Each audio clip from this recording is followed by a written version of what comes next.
not about what it is. It's about what it can become. Hey there, how you guys doing today? Thanks for joining me for another episode of Bitcoin and Coffee. I'll be your host, Eugene Forrest. So, what are we looking at today with these crazy cryptocurrency markets? Well, I mean, it looks like we're getting a little bit of pull in both directions on different cryptocurrencies, and that's always a plus. That's where those coins that don't have any value kind of fall to the wayside, and that stuff we believe in picks up that value we're looking for. So, we got the market coming in a little over $500 billion today at about $509 billion. Always a plus. Slow, steady gains is what we like to see right about now. We got about 23 billion in the last 24 hours. That's awesome. And we got the BTC dominance climbing just a bit. You know that makes me happy. Coming in at 38.4%, and that's absolutely awesome, right? So we got BTC coming in at 11.5 today. Woo, that makes me happy too. So it's a great day over here. Let me see. We got 5.4% on an increase in Bitcoin. That's more than day trading, so I mean, I'm loving it. We got Ethereum. Looks like a lot of these cryptocurrencies are still struggling a little bit, or they're gaining some value. So, I mean, we got Ethereum still struggling there at about $949. That's like some sideways movement. It's down 0.15%, so no big deal there.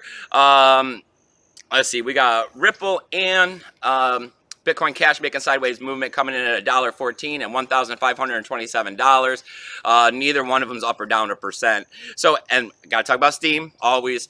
Coming in at $4.36.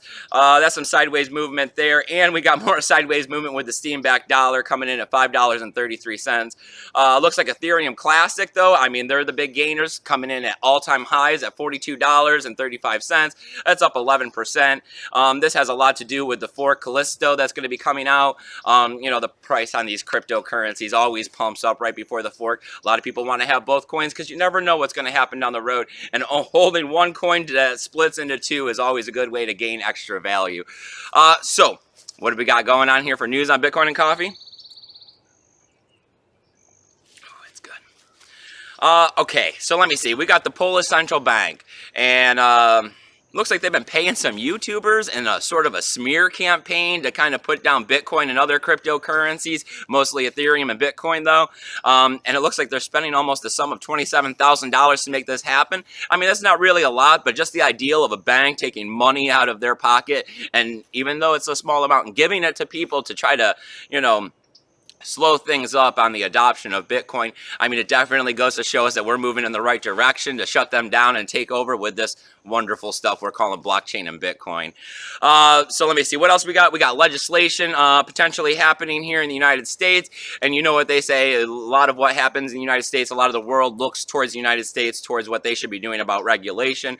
It looks like we got a bill up in California that could potentially recognize blockchain technology and all of that. So I mean, there'll be a plus if we gain that, but at the same time, this sounds a little bit more fuddish after the news we were hearing yesterday about no regulation coming out of the United States anytime soon.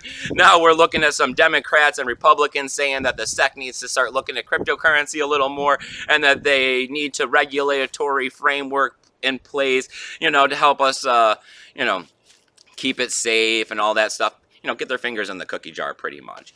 Let me see, what else do we got going on? Well, we got the Be Private white papers out.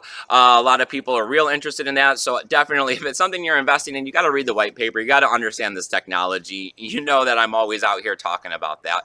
And last up, we got more news on Tether. You know, a lot of people were thinking that they weren't very solvent, you know, that they were just kind of, you know, puffing up the numbers a bit about how much, you know, dollars they had backing in their Tether coin because it's a 1-to-1 ratio.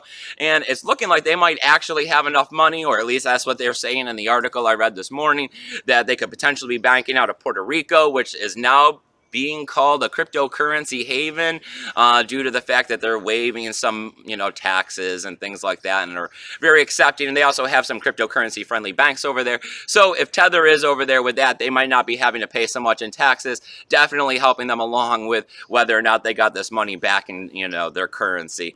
So what do we got going on today on Bitcoin and Coffee? Well, my brother's still hanging out. He's saying he had a great day yesterday for his birthday, so we got questions from a newbie. Today he doesn't have a lot of questions. I think he stayed up too late last night, but he got one question, so he's going to come on and ask that. And remember, this is just me talking to my brother. This isn't financial advice for anybody. Hey, Micah, how you doing today? Hey, Eugene. Yeah. Thanks for all the birthday wishes, guys. So you had a good one yesterday? Yeah, man, we had a blast, man. Awesome. Thank you very Took much. him to the Fountain of Youth in St. Augustine, right? That's where you want to go on your birthday. That was cool. So, what's your question today, man? How are we doing in this cryptocurrency thing? I've seen and heard a lot about the liquidity of altcoins and Bitcoin and stuff like that. Just want to touch some information on that. Like the moving, buying, and selling volumes. It does have a lot to do with cryptocurrency. You know, a lot of these smaller altcoins, people, you know, they hear about them, they get interested, and the problem is that they're not at all the exchanges. You know, the amount of people that are out there wanting to buy them and the number of people that want to sell them, you know, it weighs heavily in one side over the other side. That's why Bitcoin is always doing the best with liquidity. You'll never have a problem selling Bitcoin. That's why you also want to stay with some of these larger exchanges. Like there's a lot of volume that moves through Poloniex. There's a lot of volume that moves through Bittrex. That way, the coins that are listed there, usually you won't sit there for a long time trying to get a sell order filled, much like you would if you were using Ether Delta, which is a decentralized exchange. They have a lot of small tokens, but you could put in a sell order and it could sit there for a day or more trying to sell, even at the market price. Also, one of the other things when it comes to liquidity is that there is a lot of liquidity that's not seen in Bitcoin. The number of coins that are on the market versus the overall 16 million that we have, you know, out in circulation already, a good chunk of those are lost, and there's a lot of hodlers out there. Yeah. So there's only, you know, few million coins that are moving through the market, and that those coins moving back and forth is what a lot of people are using to determine the price at this time, because Bitcoin doesn't have so much of a use case function. So the liquidity of Bitcoin is what's determining the price at the moment, and not so much like what Bitcoin can do in the future.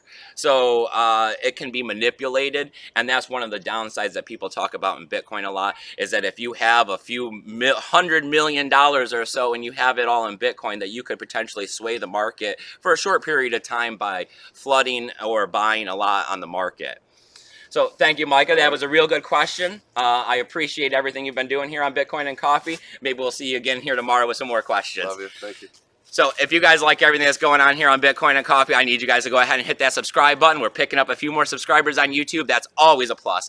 And you know, we're always gaining over on Steemit. That community's great over there. I want to hear what you guys are thinking about the show, what you guys want to see differently. If you guys are liking the interview with the newbies still, please leave some comments to this effect down below.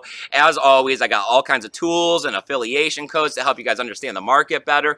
And I got that free help desk service. And people have been using it lately, and I love that. That's absolutely great. It's at eugeneforrest20@gmail.com. If you can't spell my name, that's listed down below too. I also got some free faucets and stuff to help you new people out with, you know, just start collecting that little bit, you know, see if you guys get the taste for it. And as always, donational addresses. Come on over to Steemit, upvote my post, leave a comment, and I'll upvote you back. Always, you guys, keep your Bitcoin safe.